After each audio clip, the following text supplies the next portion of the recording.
अस्सलाम वालेकुम स्टूडेंट्स। आज हम एफएससी केमिस्ट्री पार्ट 2 का लेक्चर नंबर 7 डिस्कस करेंगे which is about petroleum. Petroleum भी हमारा एक इम्पॉर्टेंट सोर्स था ऑर्गेनिक कंपाउंड्स का। ऑर्गेनिक सोर्स था कि हम इसको कहाँ से ऑर्गेनिक कंपाउंड्स कहाँ से लेते हैं, तो वो पेट्रोलियम में से भी different type of organic compounds को हम एक्सट्रैक्ट करते हैं।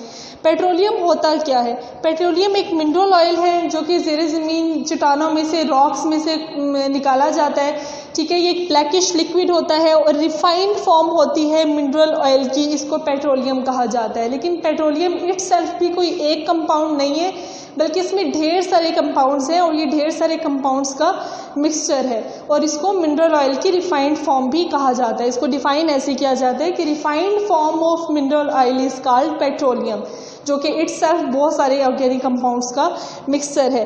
थ्योरी ऑफ फॉर्मेशन की अगर हम बात करें कि पेट्रोलियम बना कैसे था, रॉक्स में से जब आपने निकाला तो रॉक्स के नीचे इसकी फॉर्मेशन कैसे हुई थी, तो इसकी वही थ्योरी ऑफ फॉर्मेशन है जैसे कि बाकी तमाम आपने सोर्सेज पढ़े हैं। उसमें क्या होता है कि डेड प्लांट्स एंड एनिमल्स की बॉडीज, उनके रिमेन्स रॉक्स के नीचे ब्रीड हुए हुए होते हैं, दफन हुए हुए होते हैं, और जब वो वहाँ पे उन पे हाई टेम्परेचर, हाई प्रेशर और बैक्टीरियल एक्शंस होते हैं, bacterial, biochemical, chemical action. Chemical action का मतलब कोई ऐसा केमिकल ज़ेरे ज़मीन मौजूद था जो कि प्लांट्स एंड एनिमल्स की डेड बॉडीज़ के ऊपर उनकी डिकम्पोजिशन करके उनको किसी और चीज़ में कन्वर्ट करता रहा। बायोकेमिकल एक्शंस इसको कह दिया जाता है, कोई केमिकल का एक्शन, ठीक है, या फिर हाई टेम्परेचर एंड प्रेशर का एक्शन। तो उसके नतीजे में आपके पास वो डेड प्लांट्स एंड एनिमल्स की बाकियात किस में कन्वर्ट हो गई?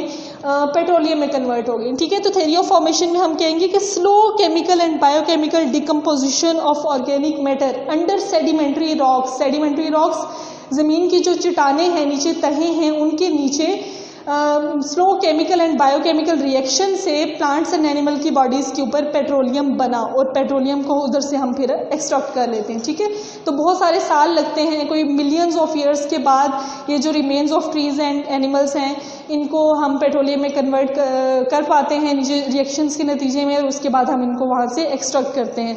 तो नेक्स्ट इज़ रिफाइनिंग इन पाकिस्तान। जैसे कि मैंने आपको बताया कि जो पेट्रोलियम होता है इसमें इटसेल्फ काफ़ी सारा मिक्सर मौजूद है, काफ़ी सारे ऑर्गेनिक कंपाउंड्स का, और बेसिकली जो ऑर्गेनिक कंपाउंड्स पेट्रोलियम में मौजूद हैं हमारे लिए ज़्यादा बेनिफिशियल वो हैं एज़ कम्पेयर टू कि होल पेट्रोलियम हम कहीं पे इस्तेमाल नहीं करते, लेकिन पेट्रोलियम को रिफ़ाइन करके इसकी मज़ीद सफाई सुथराई करके इसमें से मज़ीद कंपोनेंट्स को निकाला जाता है, मज़ीद प्योरीफाइंग एंड रिफाइनिंग की जाती है, फिर उन कंपोनेंट्स को इस्तेमाल किया जाता है।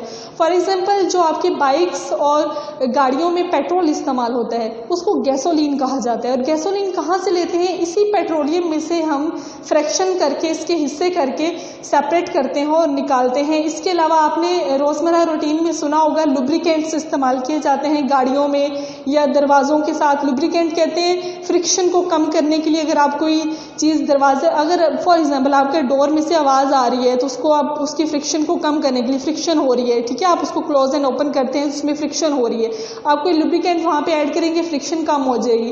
तो लुब्रिकेंट का काम होता है फ्रिक्शन को कम करना। ठीक है, ये गाड़ियों वगैरह में भी इस्तेमाल होता है। लुब्रिकेंट्स हो गए, कैरोसिन ऑयल हो गया, ग्रीसीज हो गई, नेचुरल गैस एंड गैसोलीन, ये तमाम चीज़ें जो हैं ये किस में मौजूद हैं? पेट्रोलियम के अंदर मौजूद हैं। पेट्रोलियम की हम फ्रैक्शनल डिस्टिलेशन करेंगे, पेट्रोलियम के हिस्से करेंगे, उसमें से एक हिस्सा हमें कोई गैसोलीन का मिल जाएगा, कोई एक हिस्सा लुब्रिकेंट के बीच में से निकाल लेंगे। तो इसलिए पेट्रोलियम की रिफाइनिंग ज़रूरी होती है ताकि पेट्रोलियम में से हम यूज़फुल कंपोनेंट्स को अलहदा कर सकें। तो रिफाइनिंग जब इसकी की जाती है, सबसे पहले तो इसको हम ब्लैकिश लिक्विड के तौर पे एक्सट्रैक्ट करते हैं जब ज़मीन से निकालते हैं। ठीक है, तो ये ब्लैकिश लिक्विड की तरह का होता है जिसको आप क्रूड ऑयल कहते हैं। क्रूड ऑयल का मतलब है कि जो इम्प्योर होता है, प्योरीफाइड नहीं हुआ हुआ होता है। ठीक है, फिर इसको रिफाइन किया जाता है ताकि इसके डिफरेंट फ्रैक्शन का मतलब डिफरेंट हिस्से हमारे पास आएँ। कोई गैसोलीन का हिस्सा आ जाए जिसको हम गाड़ियों में इस्तेमाल कर लें, कोई लुब्रिकेंट्स आ जाए जिनको हम फ्रिक्शन कम करने के लिए इस्तेमाल कर लें। तो इसकी रिफाइनिंग करके इसमें से डिफरेंट फ्रैक्शन हासिल किए जाते हैं जो कि यूज़फुल होते हैं और उनको हम इस्तेमाल करते हैं। ठीक है, तो इसको रिफाइन करने का आप कोई ना कोई तरीकाकार होगा कि पेट्रोलियम जो हमने ज़मीन से निकाला है उसकी रिफाइनिंग कैसे करनी है। तो इसके लिए बाकायदा ऑयल रिफाइनरीज लगाई जाती हैं, फैक्ट्रियाँ ऐसी लगाई जाती हैं, ऐसी इंडस्ट्रीज़ लगाई जाती हैं जिनको ऑयल रिफाइनरीज का नाम दिया जाता है, जहाँ पे हम पेट्रोलियम की रिफाइनिंग करते हैं, उनकी सफाई सुथराई करते हैं, उसमें से डिफरेंट उनके फ्रैक्शंस निकालते हैं, हिस्से निकालते हैं। तो पाकिस्तान में as total four oil refineries मौजूद हैं, ठीक है। ये 4 ऑयल रिफाइनरीज कहाँ कहाँ मौजूद हैं इनको हम देख लेते हैं, और ये कितना कितना जो एनुअली आपके पास पेट्रोलियम आता है उसका कितना कितना हिस्सा रिफाइन करती हैं वो भी हम देख लेते हैं साथ साथ। सबसे पहली जो ऑयल रिफाइनरी है वो है अटक ऑयल रिफाइनरी का नाम है, जो कि मोरगा नियर रावलपिंडी मौजूद है। रावलपिंडी के नज़दीक एक मुकाम है मोरगा जहाँ पे अटक ऑयल रिफाइनरी लगाई गई है, ठीक है। ये भी पेट्रोलियम जो कि ज़मीन से निकाला जाता है उसकी रिफाइनिंग करती है, उसको प्योरीफाई करती है, फिर उसमें से हम डिफरेंट हिस्से निकाल के इस्तेमाल करते हैं, ठीक है। और इसकी कितनी कैपेसिटी है, 1.25 मिलियन टन कैपेसिटी है इसकी, कि ये एक साल में 1.25 मिलियन टन पेट्रोलियम को साफ़ कर सकती है और उसके हिस्से बना सकती है, ये इसकी कैपेसिटी है। नेक्स्ट सेकंड जो आपके पास ऑयल रिफाइनरीज हैं वो 2 ऑयल रिफाइनरीज हैं जो कि कराची में मौजूद हैं। कराची में 2 ऑयल रिफाइनरीज मौजूद हैं जिनकी कैपेसिटी है 2.13 मिलियन टन्स। कैपेसिटी का मतलब कि ये एक साल में 2.13 मिलियन टन्स ऑयल को रिफाइन कर सकती हैं, साफ़ कर सकती हैं और उसको इस्तेमाल के काबिल बना सकती हैं। जैसा कि मैं आपको बता रही हूँ कि जो हम रॉक्स में से पेट्रोलियम निकालेंगे वो ब्लैकिश लिक्विड होगा और उसका इतना ज़्यादा इस्तेमाल नहीं है, बल्कि उसकी रिफाइनिंग करके उसके फिर उसके हिस्सों को अलग अलग करके उनको हम फर्दर इस्तेमाल करते हैं। तो लास्ट वन 3 ऑयल रिफाइनरीज को आपने पढ़ लिया। एक अटक ऑयल रिफाइनरी है, 2 कराची में मौजूद है और एक पाक अरब ऑयल रिफाइनरी है जो कि महमूद कोट में, ये मुल्तान के करीब का मकाम है महमूद कोट, जहाँ पे ये ऑयल रिफाइनरी मौजूद है और ये भी ऑयल को रिफाइन करने का काम करती है, प्योरीफाई करने का काम करती है। जो पेट्रोलियम हम ज़मीन से निकालते हैं ये उनको प्योरीफाई करती है और उनके डिफरेंट पार्ट्स को हम पे यूज़ करते हैं। नेक्स्ट हम पढ़ लेते हैं जी कि ये जो पेट्रोलियम की मैं बार बार आपको बता रही हूँ कि पेट्रोलियम जो है ये काफ़ी सारे ऑर्गेनिक कंपाउंड्स का मिक्सचर है और बेसिकली हम उन्हीं मिक्सचर्स को इस्तेमाल करते हैं और उसी को उन्हीं मिक्सचर के डिफरेंट हिस्सों को डिफरेंट पर्पसेस के लिए इस्तेमाल करते हैं। तो उनको हम सेपरेट करते कैसे हैं? पेट्रोलियम की रिफाइनिंग के बाद उनमें से हम गैसोलीन को कैसे अलहदा करेंगे, कैरोसिन ऑयल को कैसे अलहदा करेंगे और उसके अलावा नेचुरल गैस को उसमें से कैसे अलहदा करेंगे। जैसे कि मैंने आपको बताया कि पेट्रोलियम में मोर देन 20 डिफरेंट कंपाउंड्स मौजूद है, ठीक है। तो पेट्रोलियम में से आप ये तमाम चीज़ें किस तरह से अलग करेंगे? तो इसके लिए इस टॉपिक को शुरू करने से पहले मैं आपको एक जर्नल एग्जांपल देती हूँ कि हम इनको अलग कैसे कर सकते हैं। देखें, अगर आपके पास एक मिक्सर हो, आप घर में ये मिक्सर बना सकते हैं, चीनी का, पानी का और इसके अलावा आप अल्कोहल उसमें डाल लें, ठीक है। अल्कोहल के तौर पे आप कोई नेल पेंट डाल लें, वो भी अल्कोहलिक ग्रुप का ही मेंबर है जो कि लो बॉइलिंग एक हाइड्रोकार्बन मौजूद है उसमें, ठीक है। तो आपके पास 3 चीज़ें हैं, एक nail paint remover common example है, साथ में वाटर एंड शुगर। आप इसका मिक्सर बना लेते हैं, ठीक है। ये आपके पास एक मिक्सर है, नेल पेंट रिमूवर आपने इसमें डाला हुआ है।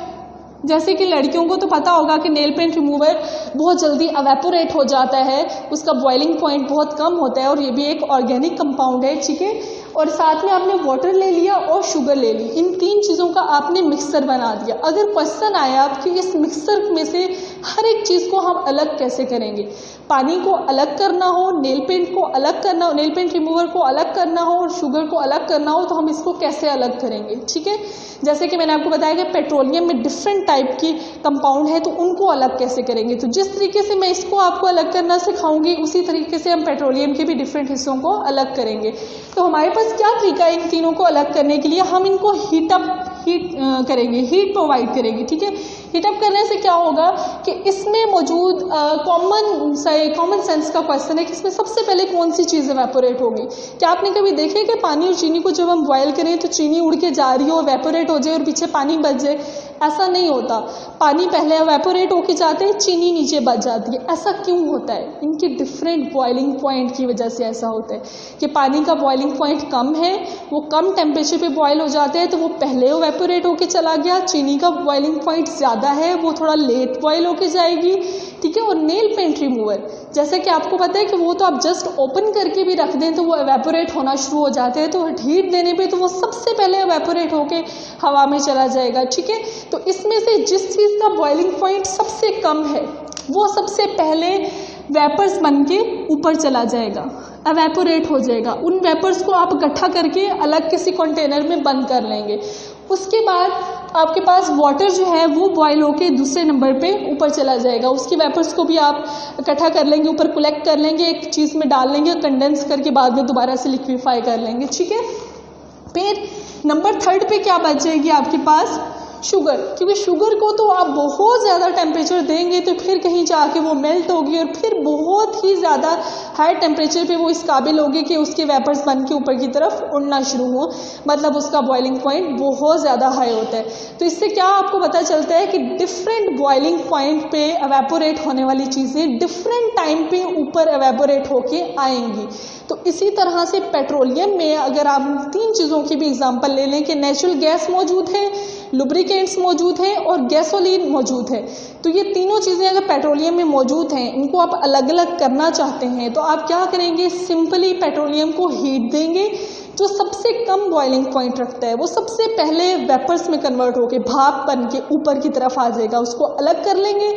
जो दूसरे नंबर पे आपके पास जिसका बॉइलिंग पॉइंट है वो सेकंड नंबर पे ऊपर आ जाएगा। फिर जिसका बॉइलिंग पॉइंट बहुत ही ज़्यादा है वो एट द एंड ऊपर बॉयल होके आएगा, उसको आप अलहदा से अलग कर लेंगे। ऐसा तो नहीं होता कि 3 कंपाउंड्स का सेम बॉइलिंग पॉइंट हो, वो एट अ टाइम एवेपोरेट होके ऊपर आए, उनका बॉइलिंग पॉइंट डिफरेंट होता है। डिफरेंट बॉइलिंग पॉइंट पे डिफरेंट चीज़ें एवेपोरेट होके ऊपर आती हैं, आप उनको अलग अलग कलेक्ट करते रहते हैं। तो अब हम अपना जो मेन टॉपिक है उसको शुरू करते हैं। ये तो थी आपकी एग्जाम्पल माइंड मेकिंग के किस तरह से आप किसी एक मिक्सर वाली चीज़ों को सेपरेट करते हैं। तो देखते हैं हम फ्रैक्शनल डिस्टिलेशन ऑफ पेट्रोलियम।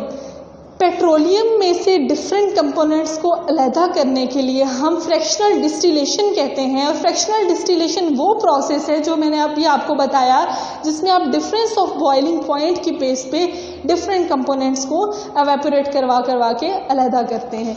तो इसकी डेफिनेशन देखें कि separation of different components of a liquid, एक लिक्विड के डिफरेंट कंपोनेंट्स को अलहदा करना on the basis of their difference in boiling point, उनके बॉइलिंग पॉइंट के डिफरेंस की बेस पे different components of liquid mixture को अलहदा हम करेंगे, ठीक है। तो नेक्स्ट देखें, इसको हम हीट कितना करते हैं। पेट्रोलियम को हम तकरीबन 400 डिग्री टेम्परेचर तक हीट प्रोवाइड करेंगे। 400 तक हीट करेंगे तो इसमें मौजूद डिफरेंट कंपोनेंट्स, कोई जो कंपोनेंट जो है वो 100 डिग्री पे ही बॉयल होके बाहर आ जाएगा, ठीक है। कोई 150 तक हमने हीटअप किया वो ऊपर आ गया, उसको हमने निकाल लिया। किसी को 160 तक हमने हीटअप किया तो वो वेपर्स बन के ऊपर आ गया, उसको हमने अलहदा कर लिया, ठीक है। तो इस तरह से डिफरेंट फ्रैक्शन जो हैं वो डिफरेंट बॉइलिंग पॉइंट के ऊपर अलग होते जाएंगे, उनको आप ऊपर से कलेक्ट करते जाएंगे, किसी अलग कंटेनर में रखते जाएंगे। फिर उसको आप डाल देंगे कंडेंसर में। कंडेंसर एक ऐसी चीज़ होती है जहाँ पे आप लिक्विड्स के मॉलिक्यूल्स को करीब करके कंडेंस करके गैसेस के मॉलिक्यूल को करीब करके कंडेंस करके लिक्विफाई कर सकते हैं, ठीक है। उनमें मॉलिक्यूल्स को आप अगेन पहले जैसी हालत में ला सकते हैं। आपने तो भाप बना दिया ना, वेपर्स बना दिया, वेपर्स को अगेन कंडेंस करके हम अगेन लिक्विफाई कर सकते हैं। तो इसी फ्रैक्शनल डिस्टिलेशन से हम पेट्रोलियम में मौजूद गैसोलीन जो कि बाइक्स और मोटर व्हीकल्स में इस्तेमाल होती है एज अ फ्यूल, उसको अलग करते हैं। लुब्रिकेंट्स को अलग किया जाता है, केरोसिन ऑयल, नेचुरल गैसेस, ये तमाम जो पेट्रोलियम के अंदर मौजूद कंपोनेंट्स हैं इनको हम अलग अलग करके इस्तेमाल करते हैं। That's all about today's lecture.